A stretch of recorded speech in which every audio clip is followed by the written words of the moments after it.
Pembacaan firman Tuhan hari ini dari 1 Tawarikh 10 ayat 1 sampai 14. Orang Filistin berperang melawan orang Israel. Orang-orang Israel melarikan diri dari hadapan orang Filistin dan banyak yang mati terbunuh di pegunungan Gilboa. Orang Filistin terus mengejar Saul dan anak-anaknya dan menewaskan Yonatan, Abinadab, dan Malkisua, anak-anak Saul. Kemudian makin beratlah pertempuran itu bagi Saul. Para pemanah menjumpainya dan melukainya. Lalu berkatalah Saul kepada pembawa senjatanya, "Hunuslah pedangmu dan tikamlah aku, supaya jangan datang orang-orang yang tidak bersunat ini memperlakukan aku sebagai permainan." Tetapi pembawa senjatanya tidak mau, karena ia sangat segan. Kemudian Saul mengambil pedang itu dan menjatuhkan dirinya ke atasnya. Ketika pembawa senjatanya melihat bahwa Saul telah mati, ia pun menjatuhkan dirinya ke atas pedangnya, lalu mati. Jadi Saul, ketiga anaknya, dan segenap keluarganya sama-sama mati. Ketika dilihat seluruh orang Israel yang di lembah, bahwa tentara telah melarikan diri, dan bahwa Saul serta anak-anaknya sudah mati, maka mereka meninggalkan kota-kota mereka, lalu melarikan diri juga. Kemudian datanglah orang Filistin dan menetap di sana. Ketika keesokan harinya, orang Filistin datang merampasi orang-orang yang mati terbunuh itu. Didapati mereka Saul dan anak-anaknya tergelimpang di pegunungan Gilboa. Mereka merampasinya dan mengambil kepala Saul dan senjata-senjatanya. Lalu menyuruh orang berkeliling di negeri orang Filistin untuk menyampaikan kabar itu kepada berhala-berhala mereka dan kepada rakyat. Kemudian mereka menaruh senjata-senjata Saul di kuil Allah mereka. Tetapi batu kepalanya dipakukan mereka di rumah Dagon. Ketika seluruh Yabes Gilead mendengar tentang segala yang telah dilakukan orang Filistin terhadap Saul, maka bersiaplah segenap orang gagah perkasa, lalu pergi mengambil mayat Saul dan mayat anak-anaknya. Mereka membawanya ke Yabes dan menguburkan tulang-tulang mereka di bawah pohon besar di Yabes. Sesudah itu, berpuasalah mereka 7 hari lamanya. Demikianlah Saul mati karena perbuatannya yang tidak setia terhadap Tuhan. Oleh karena ia tidak berpegang pada firman Tuhan, dan juga karena ia telah meminta petunjuk dari arwah, dan tidak meminta petunjuk dari Tuhan. Sebab itu, Tuhan membunuh dia, dan menyerahkan jabatan raja itu kepada Daud bin Isai. Amin. Silahkan dilanjutkan. Kami lanjutkan dari Kisah Para Rasul bab 1 ayat 1 sampai 26. Hai Theophilus, dalam bukuku yang pertama aku menulis tentang segala sesuatu yang dikerjakan dan diajarkan Yesus sampai pada hari ia terangkat. Sebelum itu ia telah memberi perintahnya oleh Roh Kudus kepada rasul-rasul yang dipilihnya. Kepada mereka ia menunjukkan dirinya setelah penderitaannya selesai, dan dengan banyak tanda ia membuktikan bahwa ia hidup. Sebab selama 40 hari ia berulang-ulang menampakkan diri dan berbicara kepada mereka tentang kerajaan Allah. Pada suatu hari ketika ia makan bersama-sama dengan mereka, ia melarang mereka meninggalkan Yerusalem dan menyuruh mereka tinggal di situ menantikan janji Bapa yang demikian katanya. Telah kamu dengar daripadaku, sebab Yohanes membaptis dengan air, tetapi tidak lama lagi kamu akan dibaptis dengan Roh Kudus. Maka bertanyalah mereka yang berkumpul di situ, Tuhan, maukah Engkau pada masa ini memulihkan kerajaan bagi Israel? Jawabnya, Engkau tidak perlu mengetahui masa dan waktu yang ditetapkan Bapa sendiri menurut kuasanya. Tetapi kamu akan menerima kuasa kalau Roh Kudus turun ke atas kamu. Dan kamu akan menjadi saksiku di Yerusalem dan di seluruh Yudea dan Samaria dan sampai ke ujung bumi. Sesudah ia mengatakan demikian, terangkatlah ia disaksikan oleh mereka, dan awan menutupnya dari pandangan mereka. Ketika mereka sedang menatap ke langit, waktu ia naik itu, tiba-tiba berdirilah dua orang yang berpakaian putih dekat mereka, dan berkata kepada mereka, "Hai orang-orang Galilea, mengapakah kamu berdiri melihat ke langit? Yesus ini yang terangkat ke surga meninggalkan kamu akan datang kembali dengan cara yang sama seperti kamu melihat dia naik ke surga." Maka kembalilah para rasul-rasul itu ke Yerusalem dari bukit yang disebut Bukit Zaitun, yang hanya seperjalanan Sabat jauhnya dari Yerusalem. Setelah mereka tiba di kota, naiklah mereka ke ruang atas, tempat mereka menumpang. Mereka itu ialah Petrus dan Yohanes, Yakobus dan Andreas, Filipus dan Thomas, Bartolomeus dan Matius, Yakobus bin Alfeus, dan Simon orang Zelot, dan Yudas bin Yakobus. Mereka semua bertekun dengan sehati dalam doa bersama-sama dengan beberapa perempuan serta Maria, ibu Yesus, dan dengan saudara-saudara Yesus. Pada hari-hari itu berdirilah Petrus di tengah-tengah saudara-saudara yang sedang berkumpul itu.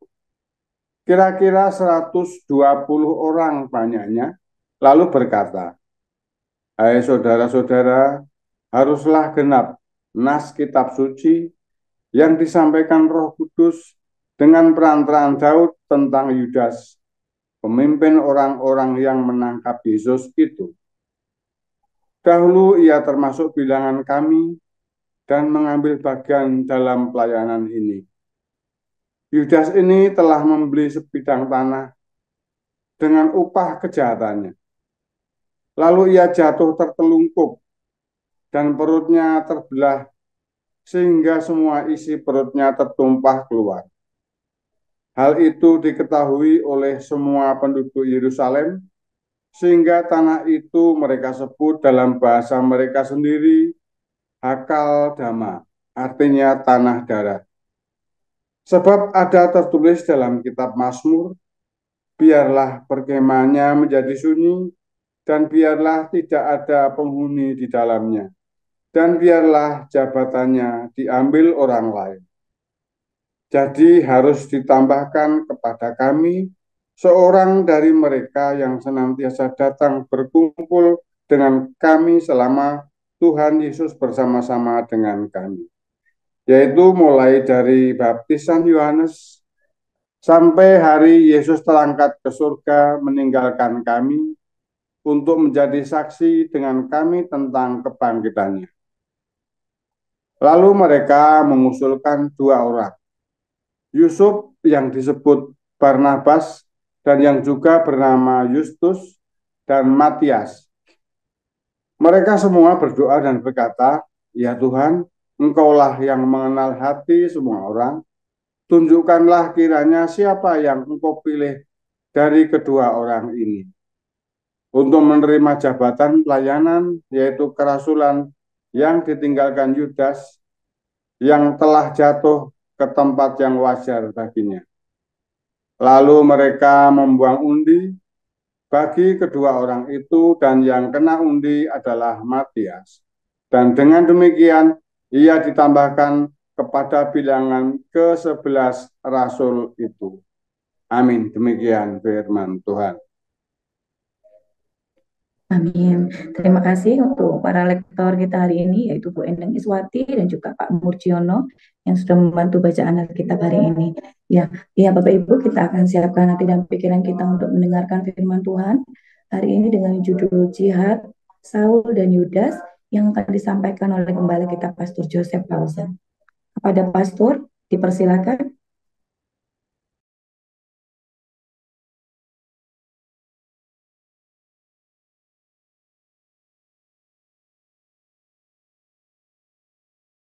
Oke, haleluya, firman Tuhan selalu baru ketika kita menanti-nantikan Tuhan dengan penuh cinta, dengan pengharapan, dan dengan kesetiaan. Saudara ya, saudara jangan berusaha kudu, jangan jangan berusaha kerusu, jangan ingin cepat selesai masalahnya. Tenang ya, kalau kamu pengen cepat selesai, nanti kamu malah mogok di jalan, malah mogok di jalan. Ya, kalau kamu pengen buru-buru kelar, ya kayak orang ya, kalau misalnya Anda lari-lari 10 kilo, jangan pengen cepat-cepat selesai. Pelan-pelan, yang penting nyampe. Ya, kalau lari 10 kilo itu yang penting nyampe, saudara ya. Jangan buru-buru cepat selesai, simpan energi. Tapi bukan alon-alon asal kelakon, bukan. Bukan alon-alon asal kelakon, tetapi kamu pelan-pelan, ya, simpan energimu buat kamu sprint ketika sudah mendekati akhir, saudara ya. Disimpan supaya harus nyampai, ya. Dan bukan terlalu pelan juga. Makanya kamu harus melekat sama Tuhan. Tuhan, harus apa? Apa yang harus aku lakukan sekarang? Itu penting, saudara. Itu strategi, ya, di dalam masa-masa pencobaan, di dalam masa-masa kesulitan. Ya, jangan mau buru-buru kelar. Biasanya akhirnya nggak nyampe. Ya, biasanya akhirnya nggak nyampe. Kasihan. Kita udah, aduh, kita sih ngeliat banyak orang-orang yang buru-buru gitu ya. Dan saya kadang-kadang nggak ngerti ya, kalau kita sudah dinasihati begini, masih mau nekat, padahal ada cara yang gampang. Ya, ketika mendengarkan firman Tuhan begini nih ya, itu nasihat pengalaman hidup saya, saudara ya. Lalu ada yang masih mau nekat, padahal sudah dikasih cara yang gampang, ya kan? Kayak kemarin ada yang konseling ya minta gimana caranya ya. Saya bilang ya kamu harus rujuk sama istrimu. Tapi aku disakiti, Pak. Bukan masalah disakiti, kamu punya yang lebih besar. Kamu mau tinggal mau ngurus yang lebih besar atau mau ngikuti sakit hatimu? Ya akhirnya nggak mudah ya, saya tahu nggak mudah. Tapi sebenarnya itu lebih mudah. Nggak mudah tapi itu lebih mudah. Kalau kamu tidak mau melakukannya, kamu akan ya kesandung-sandung nggak karu-karuan. Ya. Tapi yang kedua, saudara ya, sekali yang pertama tadi kan karena memang tidak mudah tetap karena masalah hati. Tapi yang kedua ya karena menunda, ya nggak Anda tidak percaya. Anda mau pakai cara lah yang sudah tahu caranya begitu, tetapi Anda menunda. Ya entah kenapa Anda menunda, meremehkan. Akhirnya nggak jadi juga. Nggak jadi karena menunda-menunda. Semakin kamu tunda, masalah kamu tuh nggak makin selesai, makin berat, saudara. Mengapa? Karena luka itu ya, kamu ngeden ya, nahan lukanya itu udah capek. Ditambah lukanya nggak sembuh-sembuh. Energimu habis di tengah jalan. Nahan sakitnya udah sakit, cepet beresin. Saya sering kasih perumpamaan ya. Dulu saya waktu kecil, kalau lagi sakit, tergores ya tangannya atau jatuh, kan pakai obat merah dulu atau apa namanya betadine itu kan zaman itu kan ditutul-tutul saudara. Aduh. Nah terus saya diajarin ya sama sepupu saya disiram saudara. Saya nggak tahu dia sengaja nakal atau gimana tapi disiram saudara tadinya. Wah saya yang jerit saudara ya. Tapi sebenarnya sakitnya sama sama apa enggak saudara? Kamu punya luka, terus kamu ditutul-tutul pakai alkohol atau betadine, sama kalau kamu disiram sekalian. Sakitnya sama nggak, saudara? Ayo, kalau kamu punya luka, kamu punya sariawan nih. kan pakai apa abotil ya dulu ya. Dulu saya sering sariawan ya waktu di Palembang. Padahal Palembang itu udah kita makannya cuka terus ya. Pempek itu kan tiap hari makanya pempek makan cuka. Terus panasnya minta ampun ya. Maka saya hampir tiap minggu sariawan. Terus gimana caranya saudara? Beli abotil, diajarin pakai abotil. Hari ini tempel, besok sembuh. Dulu saya dikit, aduh, wah, sampai ke kuping ya saudara ya. Lama-lama saudara ya, tak tarik lidahnya, abotilnya tak tetesin begitu saudara ya. Tak tetesin lalu, sakit sampai ke kuping. Sembuh saudara. Cepat sembuhnya ya. Saya kalau sariawan sembuhnya cepat. Saya mau luka apa saja sembuhnya cepat. Saudara. Kenapa? Saya ngobatinya nggak ditutul-tutul, siram sekalian, cepat sembuh. Ya, kamu kalau ada apa, kalau sakit itu kamu jangan eman-eman, sakit kok eman-eman, borok kok dieman-eman. Obat itu penting sekali ya, bek sekali ya, saudara ya, sembuh. Apa di sini kalau minum jamu dulu gitu ya, saya waktu kecil juga dikecap, aduh, baunya nggak enak dikecap sekali, nggak kelar-kelar minum jamu, saya bisa seharian dari pagi sampai malam, saudara. Setelah saya mengerti, saudara, waduh ini jamunya getirnya minta ampun. Saya minum tak terlentak paksa, glak, glak, glak, glak, glak. Waduh, udah. Barang sesuatu yang tidak enak tuh jangan kamu pelan-pelan. Jangan pelan-pelan, sama saja sekalian. Nah, ini memang saya sedang riset. Apa yang membuat kamu tidak berani ditutul sekalian, disiram sekalian pakai betadine atau alkohol? Apa yang membuat kamu ada sesuatu kamu diminum sekalian sampai habis, tapi dikit-dikit? Sebenarnya apa, saudara? Kamu manja, ya. Saya sedang melakukan penelitian ya. Pribadi saya ngamatin, saya nanya, kenapa sih, apa yang dalam pikiranmu? Kebanyakan karena orang apa, saudara? Sebenarnya dia nggak mau jujur, tapi dalam tersirat karena manja. Ya, dia menikmati kalau semua orang ngerumuni dia kalau lagi jatuh sakit, ya kan? Seneng nggak kalau lagi sakit dibesuk, saudara? Nah, lagi sakit dibesuk seneng, saudara ya.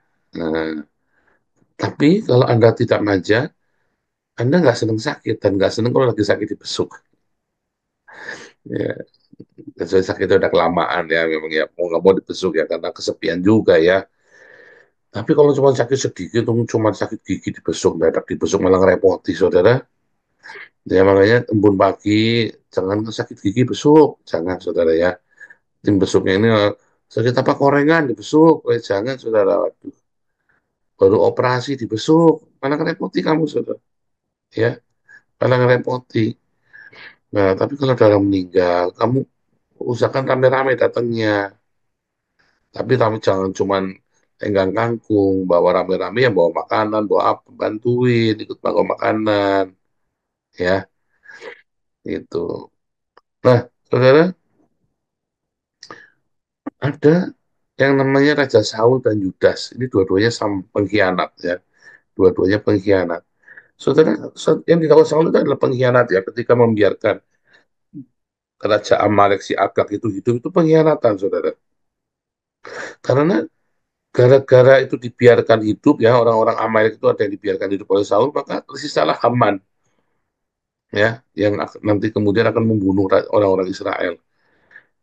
Tuhan sudah suruh basmi semuanya. Basmi. Ya, nah, tetapi Saul karena disogok ya, disuap. Nah, saudara, mental-mental pengkhianat, orang-orang yang punya mental pengkhianat seperti Saul, seperti Yudas, itu ujung-ujungnya, asal usulnya kenapa itu asal usulnya? Asal usul dari mental pengkhianat ini, karena dia, apa saudara, dia ingin memuaskan dirinya sendiri, ingin memajukan hanya dirinya sendiri, ya. Dia punya ambisi untuk dirinya sendiri. Itulah orang-orang mental pengkhianat. Dia tidak berpikir bagaimana bagaimana keluarga saya, bagaimana nanti eh, sanak famili, komunitas. Dia berpikir hanya untuk dirinya sendiri, saudara. Mental-mental pengkhianat ini memang ngeri, saudara ya, seperti Saul dan Yudas ini ya, hanya berpikir untuk dirinya sendiri. Itulah asal-usul mental pengkhianat. Jadi dia tidak peduli orang lain. Nah, dalam satu level tertentu, maka dia akan berkhianat. Aku udah urusan dengan kamu kok, walaupun tak khianati. Ya, dan di kantor, di gereja, ya apalagi apologet itu kayak yang pengkhianat itu, saudara ya. Nah, Anda mesti namatin tuh, ada orang-orang yang selfish, ya tadi, memanjakan dirinya sendiri. Biasanya dia punya mental-mental pengkhianat. Yang penting aku senang, yang penting aku enak, orang lain tak urusan. Ya, eh, itu ya, saudara ya. Nah, tersungnya, mengapa bisa mengkhianat? Tapi saudara ya, bagaimana itu bisa apa namanya terakumulasi mental itu, lalu akhirnya malah akhirnya merugikan dirimu sendiri. Biasanya orang-orang yang punya mental pengkhianat, dia ujung-ujungnya dia hara kiri, saudara. Ujung-ujungnya dia akan merugikan dirinya sendiri. Alias bunuh diri, secara literal bunuh diri, ya, karena dia selfish, ya, dia selfish, dia takut penderitaan, dia pikir setelah mati ya sudah selesai, ya. Orang-orang yang kamu pikir orang-orang bunuh diri itu orang-orang hebat, saudara, bukan. Orang-orang bunuh diri itu, wah dia, kalau kamu lagi punya pikiran bunuh diri, oh demi menyelamatkan keluarga aku tak bunuh diri. Bukan, saudara. Orang-orang yang bunuh diri adalah orang-orang yang nggak punya harapan, selfish dia. Dia hanya berpikir dirinya sendiri, aku malu. Dia hanya berpikir dirinya sendiri, nanti egoku, harga diriku.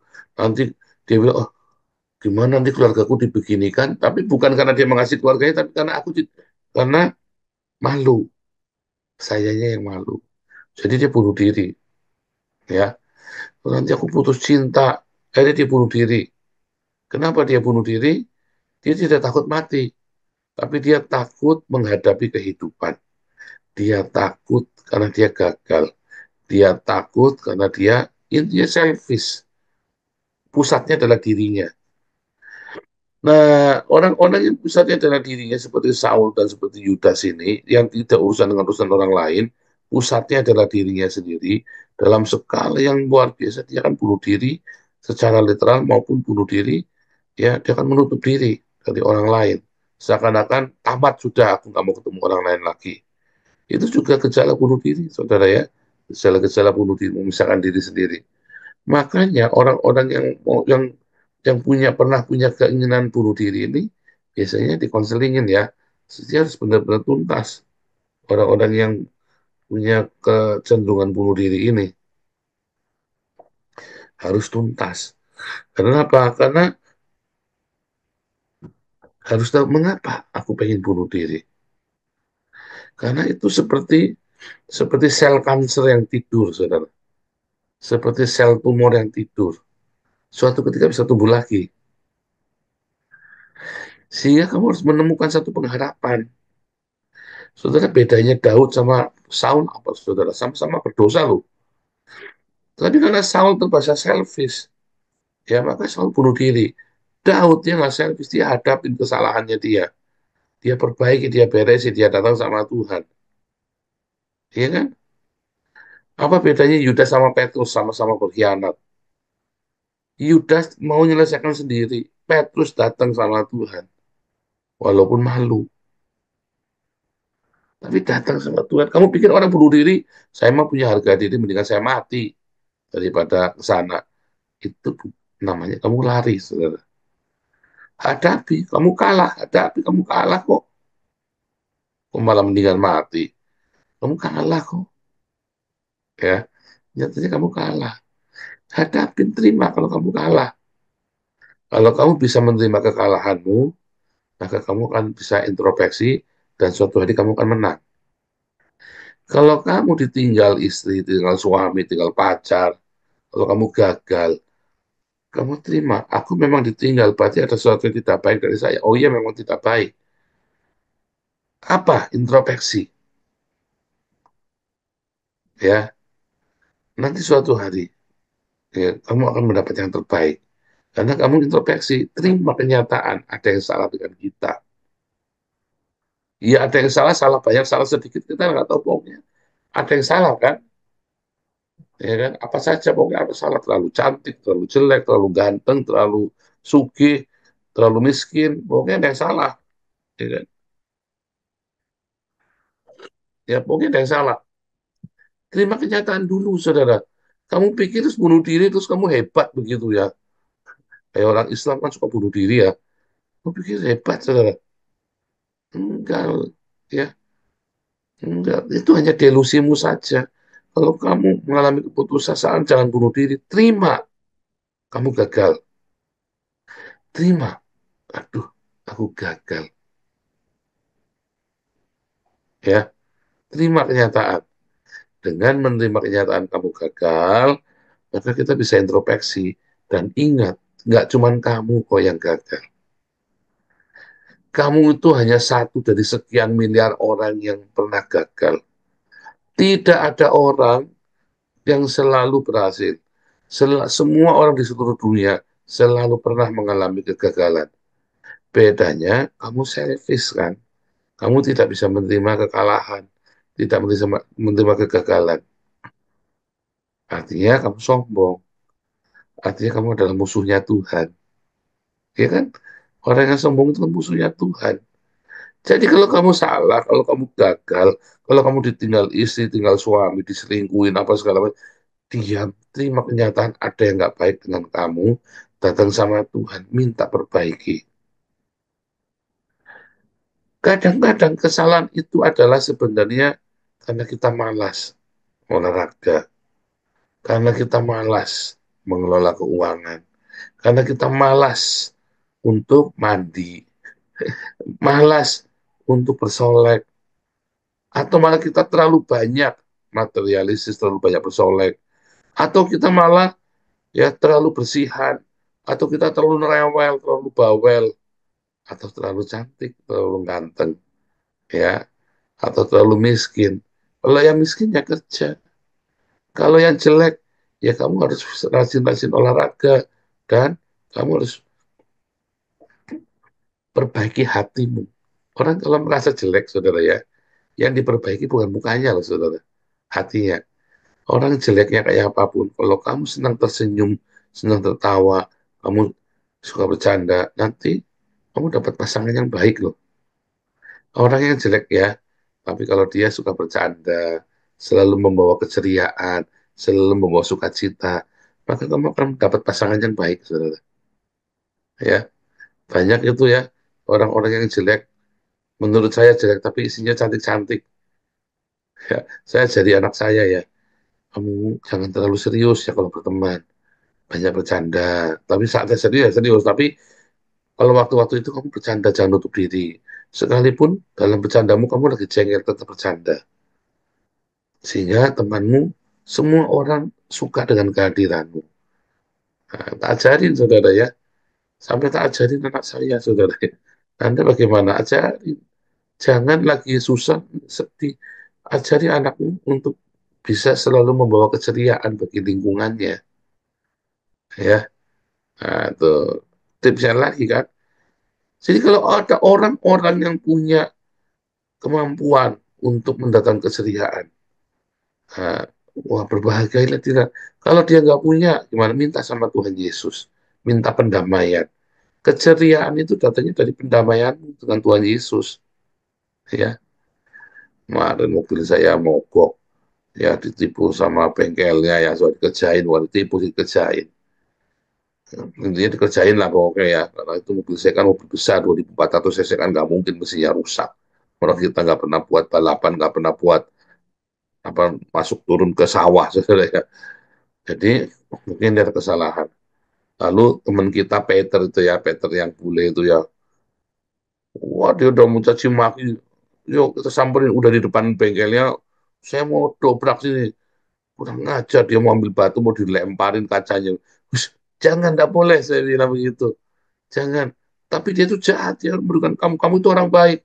Saya bilang, saya itu bukan cuma baik, saya ini orang yang selalu beruntung. dia kurang beruntung. Masa cuma gara-gara dia kurang beruntung buang sial ke saya marah. Karena saya selalu beruntung. Jangan, Peter. Ya, tapi ya, jangan, Peter. Biarkan saya selalu beruntung. Tetapi ini kan kamu namanya sial ini. Enggak sial. Kita nggak tahu loh apa yang akan terjadi dengan mobil rusak ini. Mobilnya sampai bolong, sampai akhirnya cuma bisa dibuang ke bangke, saudara ya, mobilnya ya. Secara gimana? Ya kita nggak tahu. Ya, kita nggak tahu. Ya, jadi saya beli mobil tua kemarin daripada sewa, saya cari mobil tua. Yang penting bisa jalan selama 2 tahun ini ya, saudara ya. Daripada nggak bisa jalan, nanti kita repot. Karena memang kemarin kita lagi ngobrol-ngobrol, iya ya, saya harus jangan sewa. Sebab nanti repot juga. Jadi saya cari mobil yang sehat walaupun lebih tua ya. Ya kita nggak tahu ada apa. Dan dari pengalaman yang sudah selalu baik. Saya bilang, kenapa?